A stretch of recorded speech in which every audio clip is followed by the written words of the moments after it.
ఈరోజు మాడుగులపల్లి కస్తూర్బా విద్యాలయ రెసిడెన్షియల్ స్కూల్కి సంబంధించిన విద్యార్థుల యొక్క గర్ల్స్ స్టూడెంట్స్ యొక్క పేరెంట్స్ అందరూ ఈరోజు జిల్లా కలెక్టర్ ఆఫీస్కి రావడం జరిగింది.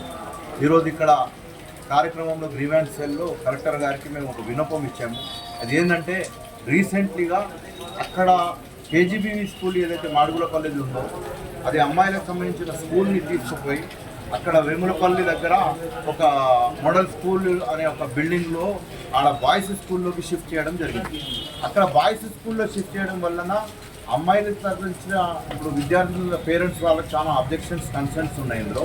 ఎందుకంటే కస్తూర్బా స్కూల్స్ అనేవి సపరేట్గా ఇన్ఫ్రాస్ట్రక్చర్స్ ఉండాలని కేజీబీవీ గైడ్లైన్స్ 2012 అండ్ 13 ప్రకారం మరియు కన్వెన్షన్ ఆఫ్ చైల్డ్ రైట్స్ అనేది ఒక యుఎన్ఓ యొక్క ఆర్టికల్ 28, 29 ప్రకారం కూడా separate girls studies right to education ఏదైతే ఉంటుందో దాని ప్రకారం girls schools infrastructure must be separate అనేది ఒక క్లియర్ కట్గా ఇన్స్ట్రక్షన్స్ గైడ్లైన్స్ ఉన్నాయి.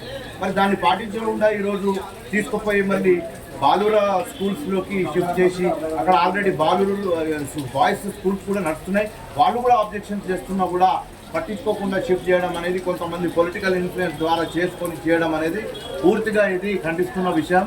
దీన్ని మేము కలెక్టర్ గారికి మేము ప్రత్యేకించి విన్నపం చేసినాం. With immediate effect that school must be located at on separate infrastructure building అని చెప్పేసి మేము రిక్వెస్ట్ చేసినాం.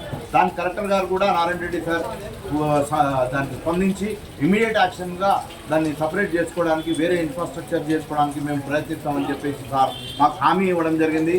మరి విద్యార్థుల పేరెంట్స్ కూడా వాళ్ళ తరఫు నుంచి విన్నపం రాసి అందరి యొక్క సిగ్నేచర్స్ పెట్టి సబ్మిట్ చేయడం జరిగింది. మరి ఈ రకంగా వేరే ఎక్కడ కూడా ఈ గర్ల్స్ స్కూల్ని సపరేట్గానే ఉంచాలి అని చెప్పేసి మా తరఫు నుంచి మేము పూర్తిగా ప్రభుత్వాన్ని వినియోగించుకుంటున్నాం. Thank you.